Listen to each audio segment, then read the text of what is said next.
Sikap soleh. Assalamualaikum warahmatullahi wabarakatuh.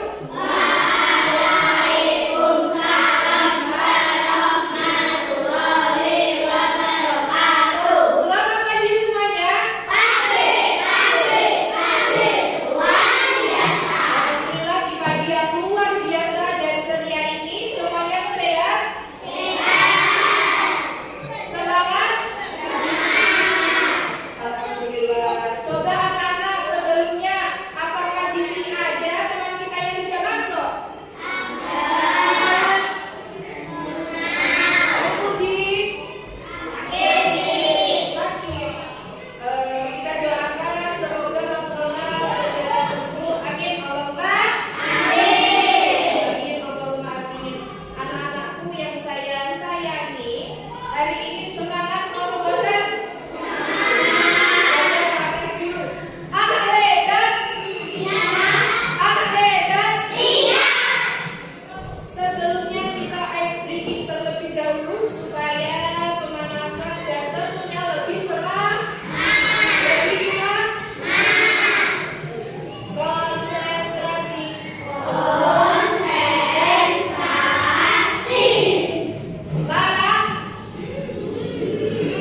Biasanya itu kita sering apa?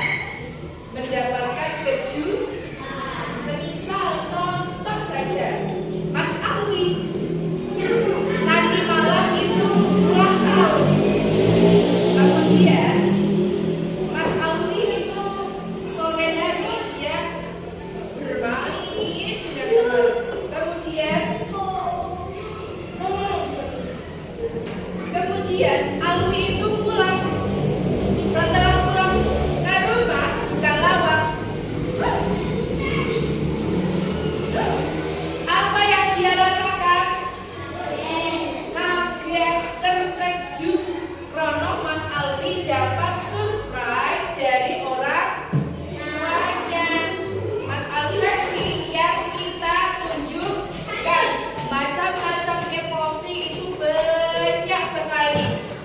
Kados sing kuinul lihatkan tadi ada pembatasan. Di sini banyak sekali cara kita berekspresi. Paham? Anak hebat? Iya. Anak hebat? Iya.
izin terlebih dahulu supaya yang punya itu tidak mencak.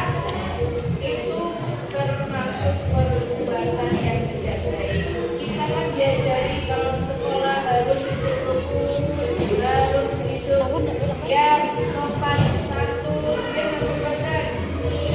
Kalau itu kan tidak perilaku yang tidak baik, yang tidak boleh diulangi lagi. Oleh karena itu, mulai besok dari kalian atau teman yang lain, jika ingin meminjam milik teman harus izin terlebih supaya yang punya tidak mencak. Paham? Sekarang bahasa pribon. Minta maaf ke siapa? Minta maaf ke Mbak Aina. Coba minta maaf. Besok-besok tidak boleh diulangi. Paham? Paham? Boleh silakan. Anak hebat. Anak-anak setelah mengikuti bimbingan hari ini kalian gimana rasanya? Apakah membosankan? Perasaannya gimana? Alhamdulillah. Jadi anak-anak perlu menyimpulkan dalam pembelajaran hari ini kita itu harus mengelola emosi dengan baik. Ketika kita sudah emosinya meluap-luap, cara kita yang pertama adalah tarik nafas, buang nafas, tarik, buang, sampai emosinya yang ada di kepala itu mereda. Kemudian pelan-pelan matur, maturnya apa? Bilang kepada bapak ibu guru, aku ini mau eten, nanti gini gimana lah, itu jenenge matur. Kemudian anak-anak, sering sekali saya jumpai dari kalian ketika meminjam punya teman, punya anak lain, itu tidak bilang, kita pembatan, syukur, nyebut, kita pembatan. Itu perbuatan baik atau buruk? Nah, kalau perbuatan buruk itu harus kita hindari, kita pembatan. Anak-anak, kalau kita semisal ingin meminjam punya teman, terlebih dahulu kita untuk meminta izin supaya yang punya itu tidak mencari, dan akibatnya nanti akan emosi, marah-marah, diganggu. Anak-anak mulai sekarang jaga emosi kalian, jaga perilaku. Kita harus bersikap sopan dan santun terhadap siapa saja. Siap? Mana semangatmu? Alhamdulillah ya Rabbil Alamin, kita sudah sampai di penghujung. Anak-anak, diharapkan nanti penjelasan dari Bu Yusrul tadi dapat diterapkan dalam kehidupan sehari-hari ya. Sebelum kita mengakhiri pembelajaran, terlebih dahulu kita berdoa sesuai dengan keyakinannya masing-masing. Berdoa, disilakan. Berdoa